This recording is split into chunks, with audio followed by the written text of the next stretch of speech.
Este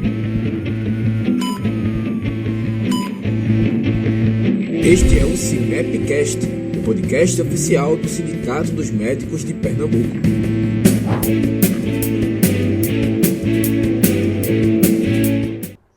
Sejam bem-vindos a mais um Cinepcast. Hoje estamos com a presença ilustre aqui, o presidente da Academia Pernambucana de Medicina, o professor Dr. Hildo Azevedo. Seja bem-vindo, Dr. Hildo. Tudo bom?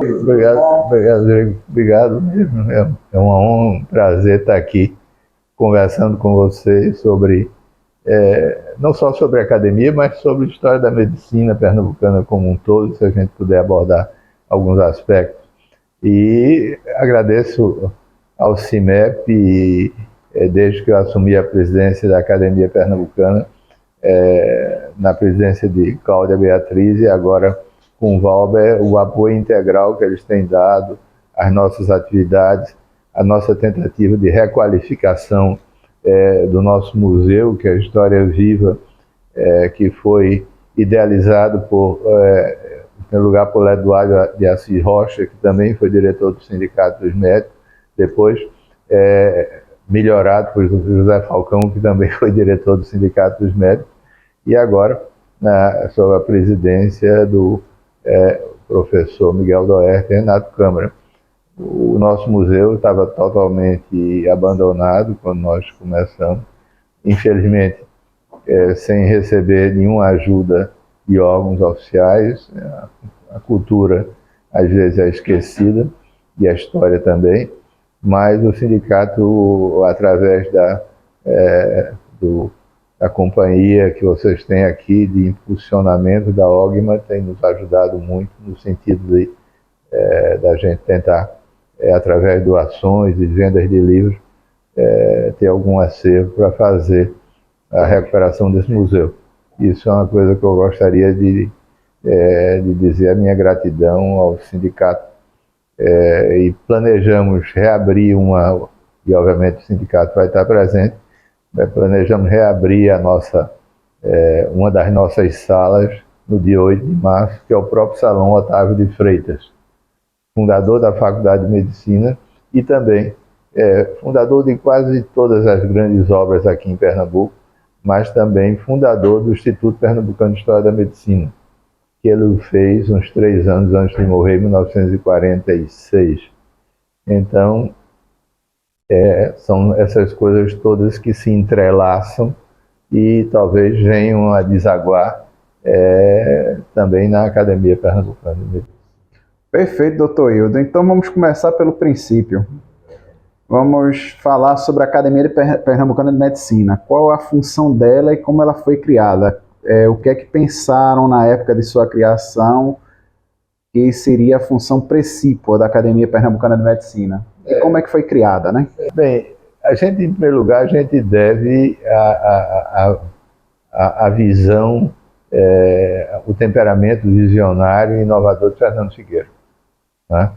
Fernando Figueira é um nome que, por mais que a gente o refira, Pernambuco tem sempre uma dívida de gratidão com Fernando Figueira.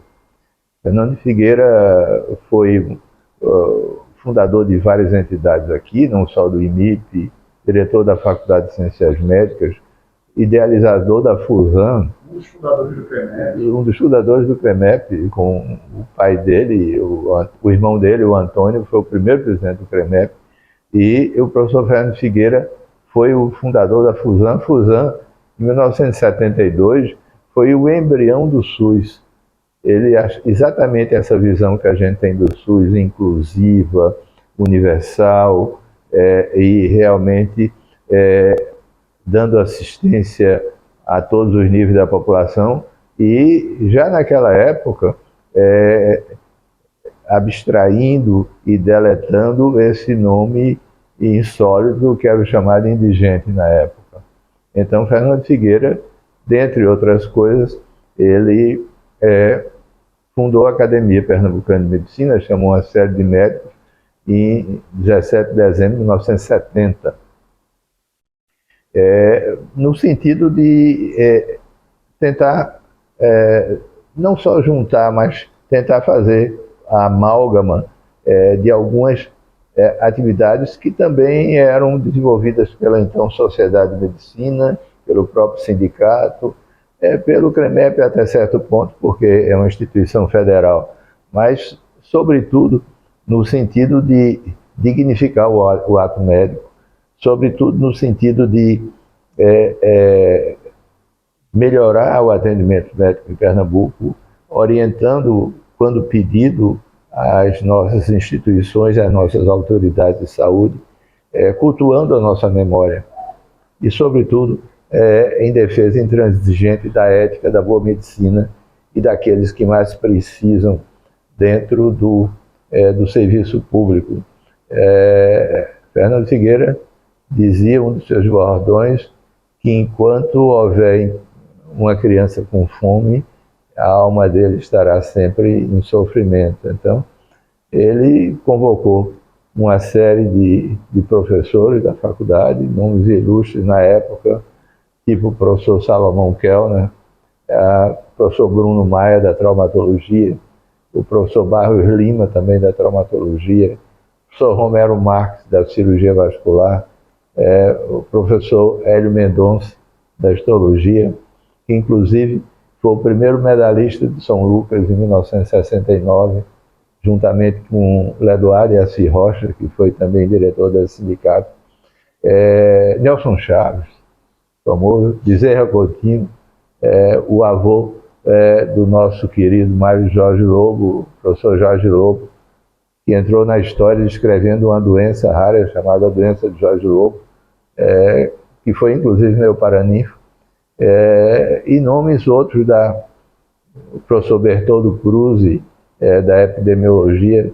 Então, esses nomes iniciaram a academia com o sentido de se reunir e discutir num nível mais amplo e desprovido de todas essas querelas do dia a dia e de alguns amarras institucionais, a medicina no sentido mais amplo e mais bonito daquela profissão que a gente abraçou e tanto gosta e tanto se dedica.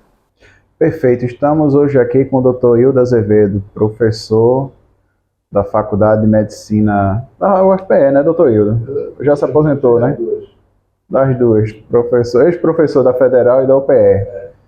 E presidente atualmente da Academia Pernambucana de Medicina. Dr. Hildo, então a função da Academia Pernambucana é preservar a história da medicina no estado pernambucano e juntar expoentes da medicina para discutir questões éticas da medicina, o desenvolvimento social, o desenvolvimento científico. Exatamente. E congregando uma série de pensamentos diferentes, fazer uma amálgama daquilo que realmente poderia ser útil para a saúde, sobretudo no nosso estado. E oferecer às entidades aquilo que, quando pedido, é claro, aquilo que nós achamos que seja o melhor para a sociedade pernambucana. Por exemplo, durante essa pandemia da Covid, a extrema junção que tivemos com as 3 outras entidades, sempre se posicionando a favor da ética, a favor da melhor medicina, a favor da medicina baseada em evidências. Então, e com isso, ela foi se desenvolvendo, membros fundadores, eu não poderia deixar de dizer o meu primeiro professor da minha área de neurologia e neurocirurgia, o professor Manuel Caetano, que foi o pioneiro, que instalou neurocirurgia no norte e nordeste do Brasil, catedrático de neurologia e neurocirurgia na antiga e saudosa, onde eu comecei antes de ir para a Inglaterra, na saudosa Enfermaria São Miguel do Hospital Pedro II. O professor Amaury Coutinho foi outro membro fundador, o professor Silvio Marques, Rinaldo Azevedo, Clóvis Paiva da oftalmologia. Então, esses nomes todos que nós humildemente olhamos para ele e muito humildemente nos apoiamos nos ombros desses pioneiros e heróis que moldaram, foram nossos mestres e moldaram pelo menos a minha geração. Como é que faz para ingressar na Academia Pernambucana de Medicina, Dr. Hildo? É convite? Como é que funciona? São quantos membros, quantos sócios? São os 50 membros titulares. Existem alguns membros beneméritos, membros benfeitores e membros honorários. Por exemplo, recentemente nós demos o título de membro honorário ao professor Carlos Morel, que já foi presidente da Fiocruz, é uma das maiores, assessor inclusive da Organização Mundial de Saúde durante essa pandemia.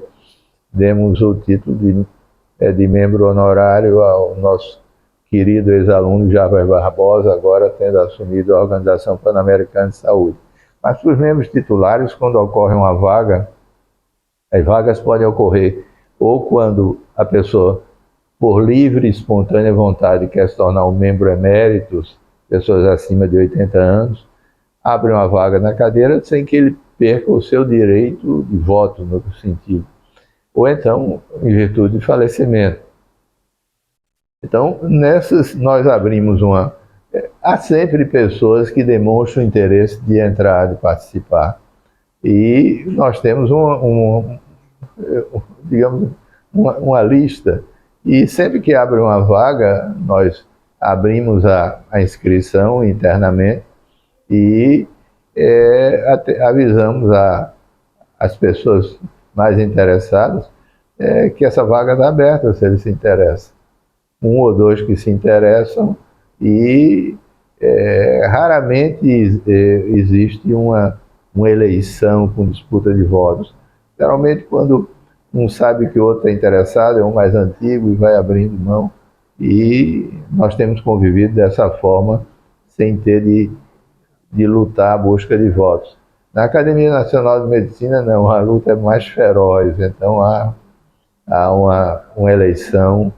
Mas na nossa academia, a última disputa de votos que houve foi nos últimos, eu acho que há mais de 20 anos. Então, nós sempre abre-se uma vaga e a gente sabe quem está interessado, quem já mencionou isso há 2, 3 anos. Por exemplo, a nossa querida Helena Carneiro Leão, há uns 4, 5 anos, mencionou a vontade de entrar. Então, abriu-se uma vaga e nós avisamos a ela, tem uma vaga aberta, se você quiser.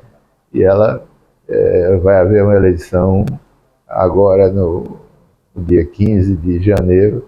Na verdade, são 3 vagas abertas. Uma vaga foi aberta pelo falecimento do professor Reinaldo de Oliveira, que era filho de Valdemar de Oliveira, que também eu acho que trabalhou muito aqui no sindicato. E Reinaldo de Oliveira, um cirurgião, e quem se candidatou foi o professor Ricardo Lima, professor titular da Faculdade de Ciências Médicas. Na vaga do professor Gustavo Trindade Henriques, que era professor de clínica médica na faculdade, manifestou quando a vaga abriu-se, nós abrimos a vaga e o filho dele, Noves fora ele ser filho de Gustavo, mas Gustavo Trindade Filho tem feito um trabalho muito bom também no Oswaldo Cruz. Lembre-se que foi uma das primeiras pessoas no mundo a curar um paciente com hidrofobia, com a raiva humana. E no caso de Helena, foi com o falecimento do único fundador vivo que ainda existia, que era o professor Bertoldo Cruz. Uma das coisas que me alegra muito é que quando nós assumimos a gestão, nós aumentamos o percentual de mulheres na academia. Nós tínhamos um percentual de 4%, hoje as mulheres representam 11% da academia, então nós estamos progressivamente diminuindo esse erro histórico em que as mulheres tinham dificuldade.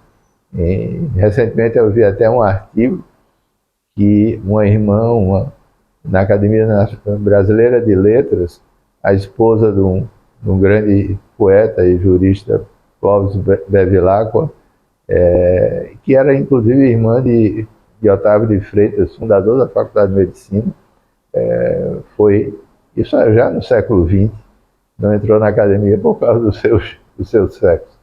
Então, nós estamos aumentando progressivamente a participação de mulheres na academia. Isso é uma coisa que me deixa muito envaidecido. Perfeito, doutor Hildo. E aqui em Pernambuco, né, voltando àquilo que a gente falou anteriormente, que o senhor falou na época da pandemia, né, fazendo um feedback ao que foi comentado pelo senhor, temos uma coisa muito interessante no nosso estado, que é a união das entidades médicas, né? Olha, isso é uma das coisas que me orgulha por ter participado desse processo, é isso. Né? Sem querer falar de mim mesmo, e sobretudo e unicamente devido ao meu trabalho no Hospital da Restauração, eu consegui um belo dia ser notado porque na minha especialidade, cada estado tem uma sociedade que se reúne numa sociedade nacional, que tem as entidades continentais e a Federação Mundial. E um belo dia eu fui notado, por causa do meu trabalho no Hospital da Restauração, nada a ver com o Hospital Santa Joana ou com qualquer hospital privado, fui chamado para trabalhar na Federação Mundial. Nós somos um ramo da Organização Mundial de Saúde, que nós temos um escritório em Genebra, e que nós tomamos conta e estabelecemos as bases dos mais de 50 mil neurocirurgiões espalhados nesse país, espalhados no mundo. Não é? Então, um belo dia me chamaram e eu cheguei à posição de secretário assistente, fui secretário-geral, primeiro vice-presidente, e por uma questão de idade, graças a Deus, né, eu não fui presidente, depois me deram um cargo de presidente honorário, mas o que eu quero dizer é que, quando eu era secretário-geral, eu encontrei uma série de problemas. Quais eram os problemas? Os americanos não queriam que Cuba entrasse na Organização Mundial. Por mais que eu acho que o regime de Cuba é um regime opressivo, não é democrático, mas eu achava que Cuba tinha direito de entrar, não. E os americanos, com a pressão que eles têm, por exemplo, na Assembleia Geral, o Brasil tem 4 votos, os americanos têm 16. Então, eles têm uma pressão. São aqueles que mais doam a fundação. E eu disse, não, nós vamos conversar. Cuba tem todo o direito de entrar nessa fundação. A um determinado momento, os meus amigos árabes queriam expulsar Israel da Federação Mundial. Eu me reuni com eles e disse, olha, isso não está certo. Não vamos misturar política, tanto que depois até me fizeram membro honorário da Sociedade Pan-Árabe de Neurocirurgia. E um ponto maior foi que eu organizei um congresso mundial aqui e o pessoal da Coreia do Sul não queria que nenhum delegado da Coreia do Norte viesse. Eu consegui que 2 delegados da Coreia do Norte viessem. Quer dizer, com isso, eu promovi a união dentro. Eu estou dizendo isso para ver, no nosso micromundo aqui, quão me alegrou essa união das 4 unidades e eu ter participado desse processo. Na verdade, a justiça sempre deve ser feita. Essa ideia vem do meu antecessor no posto, que foi o Dr. Gentil Porto. Gentil era uma figura, era unanimidade, Gentil era uma pessoa de um trânsito em todas as entidades, e ele começou com essa ideia da unidade das 4, e que é uma coisa absolutamente fantástica, única no Brasil, e que nós não podemos perder isso. Pernambuco serve de exemplo, essa união das 4 unidades não pode ser abandonada, isso tem que ser mantido a todo custo, e eu me alegro muito, muito de de estar participando desse processo. Cada um tem a sua função precípua, né?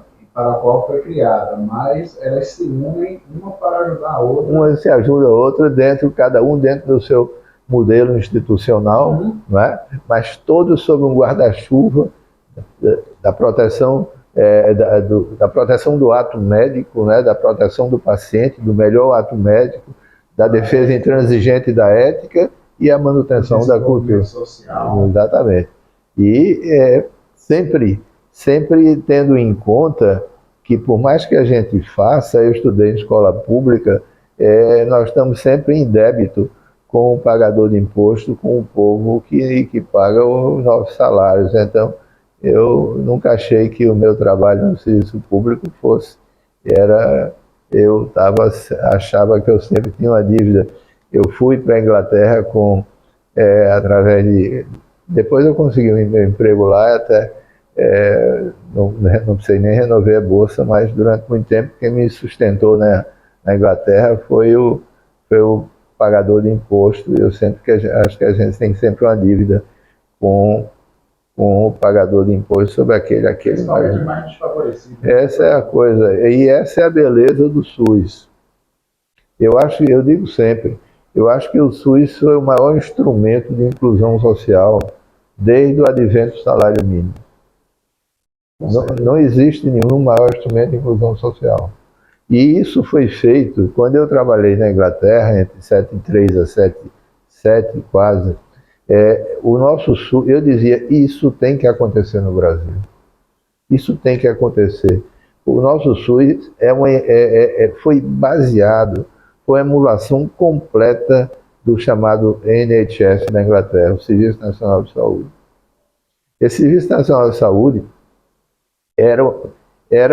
ainda hoje foi um pouco deturpado, porque tudo entrou, mas era uma coisa... o interessante foi como ele foi fundado.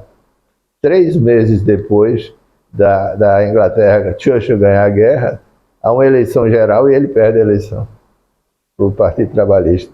Aí eu perguntei ao meu chefe, mas Churchill ganha a guerra para vocês e vocês derrotam ele? Ele disse, a gente não deve nada a ele. Ele não fez mais nada do que a sua obrigação ser primeiro-ministro. Então chega o Attlee e vai um dia na Câmara dos Comuns e diz, está fundado o Serviço Nacional de Saúde. A partir de agora, a presença ou ausência de dinheiro não vai ser um fator produtor ou limitador da obtenção da saúde do povo. E aí fundou-se. Quando eu morava lá, por exemplo, minha mulher teve doente, teve um aborto e ficou sem trabalhar, e o Serviço Nacional de Saúde mandou 2 vezes uma pessoa para ir fazer uma refeição quente para ela, porque eu trabalhava o dia todo e ela não podia trabalhar. Imagine, o Serviço Nacional de Saúde mandava uma pessoa para fazer uma refeição quente para minha mulher que estava doente. Legal, interessante. Então, uma coisa perfeita, não havia nenhuma necessidade de você ser um doente privado. Nenhuma necessidade. A coisa hoje é um pouco deturpada, lamentavelmente o poder americano fez com que a cultura americana se impôs. Se impôs o doente privado. Miss Thatcher cometeu vários enganos, porque o que aconteceu, ela fez o seguinte, ela chegou, os planos de saúde começaram a aparecer na Grã-Bretanha, e ela disse o seguinte, eu tenho serviço para vender. E começou a vender serviço dentro do Serviço Nacional de Saúde. Isso gerou um clima de uma certa antipatia, então as pessoas começaram a... Criou-se Frankenstein. Era feio você... Meu professor, era feio você ir ver um doente privado. Era uma coisa que fazia que você... Embora depois, no fim, ele tinha muitos doentes da Grécia, mas ele conseguia operar dentro do próprio hospital. Mas era de uma beleza, porque você não tinha... A lista de espera, na neurocirurgia praticamente não tem lista de espera. Você está com dor, até uma dor é urgência. Tem um tumor cerebral, tem isso. Por que você seria um doente privado? Não teria uma lista de espera. Lista de espera na minha área praticamente não existe. Você tinha direito a ficar num quarto privado, dentro da enfermaria, feita aquelas enfermarias grandes do Hospital Pedro II. Mas qual era o mal de você ficar numa enfermaria de 4 pessoas? E você tinha a certeza que era o professor que ia lhe operar, mas mesmo quando a gente operava, o professor estava sempre junto. Quer dizer, não havia necessidade. Então, nós íamos fazer ambulatório fora, nas cidades vizinhas, para que o paciente não viesse ao hospital. Não é? Havia um interesse muito grande. os médicos que referiam os pacientes, a gente tinha que dar relatos constantes para ele. Então, era um serviço extremamente... Tudo aquilo que o SUS hoje propõe, era exatamente aquilo que eu vivi. Agora, infelizmente, o nosso SUS é mal reconhecido pelas autoridades, subfinanciado, frequentemente assaltado, não é? Por licitações fantasmagóricas, né? Exatamente. E a ausência de uma carreira de Estado, né? Hoje, com um gerenciamento um pouco melhor, mas já foi bastante pior, e sem um planejamento estratégico. Isso não devia ser uma política de governo, devia ser uma política de Estado, porque muda um presidente, muda um governador, as coisas assim. Eu vivo dizendo, ou você faz um planejamento estratégico e fazendo com que... Não adianta construir hospitais aqui em Pernambuco, encher de Recife, se você não tem uma resolução dos problemas primários básicos lá na ponta, porque senão vai encher os hospitais daqui, né? Então, o que nós falta mais planejamento estratégico e falta mais uma remuneração adequada para o SUS. Nós gastamos com o nosso povo um quarto do que Portugal gasta com o seu serviço público. Nós gastamos com um sexto do que a Grécia, que é um dos países menos desenvolvidos da Europa, gasta com o SUS. Então, até que o Brasil é muito maior, né, que esses países. Não, exatamente. Mesmo em níveis percentuais, o que a gente gasta em termos de dólar por pessoa, está entendendo? Então não existe planejamento estratégico. Por exemplo, não se sabe, um dia desse não se sabe, vamos fazer uma enfermaria de AVC. Vocês sabem quanto AVCs tem em Pernambuco por ano? Ninguém sabe, né? Vocês sabem quantas neurocirurgias são necessárias para cada 1 milhão de habitantes por ano, para que você faça eu estou falando só para a minha especialidade, tá entendendo? E nós temos que ter uma contra-referência. Você opera o paciente, você tem o hospital que o encaminhou em Gravatá, deve ter condições de recebê-lo para fazer uma recuperação lá. O sistema tem que ser descongestionado. Mas eu vivo dizendo isso há 30, 40 anos, mas ninguém está ouvindo isso. Então, porque não adianta só. Agora, é preciso também que o médico seja impulsionado, que o médico seja bem tratado, para que haja uma contrapartida, para que não haja um certo desinteresse. E uma outra coisa que eu talvez fuja um pouco o tema, eu reafirmo a extrema necessidade no desenvolvimento e na manutenção dos hospitais públicos, porque são esses que formam recursos humanos. As organizações sociais devem ser entendidas como um plano B. As organizações sociais, com honrosas exceções, elas são, se o dinheiro acabar, ela vai embora, não tem nenhuma responsabilidade social com aquela região ou com aquele local. Então, deve ser entendido como um plano B, mas nós não fixar metade da assistência médica de Pernambuco hoje está na mão de organizações sociais. Isso não desenvolve o interesse do médico pelo serviço público. Uma carreira de Estado tem que ser feita, porque um procurador ganha 30 mil reais e o médico ganha, sei lá, 5 mil, quanto está ganhando, não é verdade?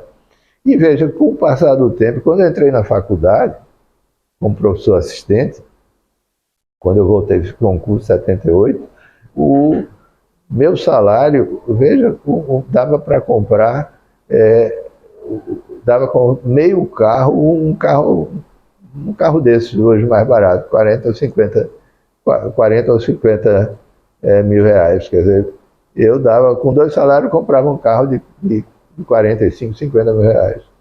Hoje, o salário de um professor adjunto como eu, na Federal, é em torno de 5 mil reais de hora.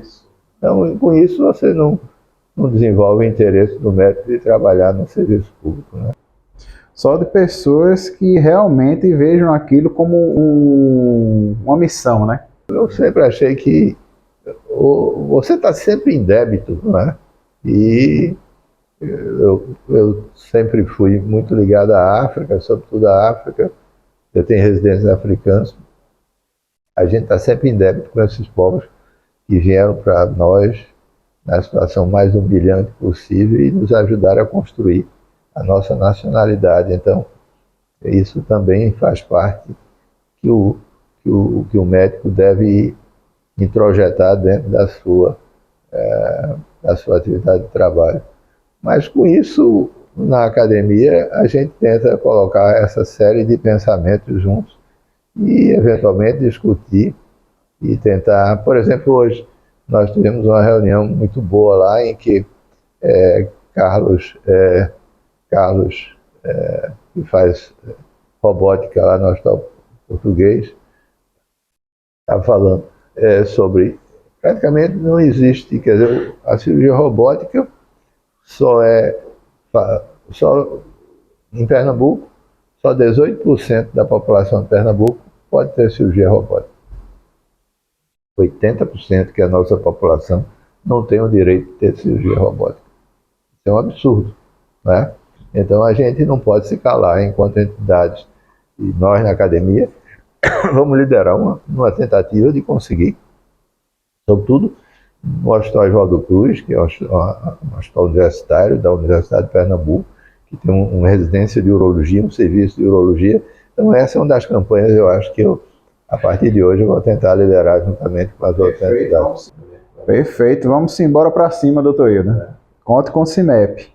Bem, doutor Hildo, o bate-papo está ótimo, é muito gostoso conversar com o senhor, o assunto flui de forma muito natural, mas infelizmente nosso tempo se encerrou. Eu queria agradecer mais uma vez, em nome do sindicato, a ilustre presença do senhor aqui no nosso humilde CIMEPcast, para debater, mostrar aos médicos o que é a Academia Pernambucana de Medicina e deixar o espaço final para o senhor tecer comentários finais aí para os nossos telespectadores, espectadores. Gostaria de agradecer ao senhor, reforçando aí, o senhor fica à vontade, esses minutos finais são do senhor. Bem, eu agradeço o CIMEP, eu agradeço a você, agradeço a todos que estão aqui. É uma oportunidade muito boa que quando a gente chega numa certa idade, em que todos os nossos os egos já foram compensados e massageados, que a gente pode ver a vida e a profissão médica como um todo. É muito bonito ser médico, sabe? Eu acho que ser médico, se 1000 vidas eu tivesse, 1000 vidas eu seria de novo. Você botar a mão, isso que está faltando. Meu conselho para o jovem médico é que a profissão médica não é mais um celular, nem um computador, nem Dr. Google. A profissão médica é tocar no doente, é falar com o doente, é abraçar o doente. Como dizia o professor Osler, que era o grande mestre lá da universidade que eu estudei, fale com o paciente, toque no paciente, ele está dizendo a você, não só a sua doença, mas ele está dizendo a você todas as suas ansiedades. Então, eu acho que a gente às vezes cura, a gente pode remediar algumas vezes, mas a nossa obrigação sempre é confortar. E isso está faltando na nossa sociedade como um todo, essa forma de querer ajudar, e na nossa profissão é fundamental. Eu peço aos mais jovens que nunca se esqueçam que um belo dia você pode estar sentado do outro lado do balcão, como eu já estive. E como a gente sente-se desse tamanho, como uma palavra amiga, como um abraço, como um conforto, quer dizer, eu estou ao seu lado, como isso é importante. Então eu digo às vezes brincando, prometo dizer um dia já está do outro lado do balcão para ver o que é que o paciente sente. Então o meu conselho é o seguinte, continuamos lutando, eu acho que o Brasil tem jeito, mas a gente tem uma obrigação de também ajudar a nossa população e formando bons médicos, mas sobretudo, eu termino com a frase do meu pai, que era um médico antigo e nunca fez nenhuma vida universitária porque teve uma doença brava no início da vida. Mais importante que ensinar medicina é ensinar a ser médico. Então, ser médico é muito mais bonito do que ser neurocirurgião, que eu gosto muito de ser. Perfeito, doutor Hildo. Ótimo conselho. Lembre-se sempre, colegas, um sindicato forte é um sindicato de lutas. Até a próxima. Um abraço a todos.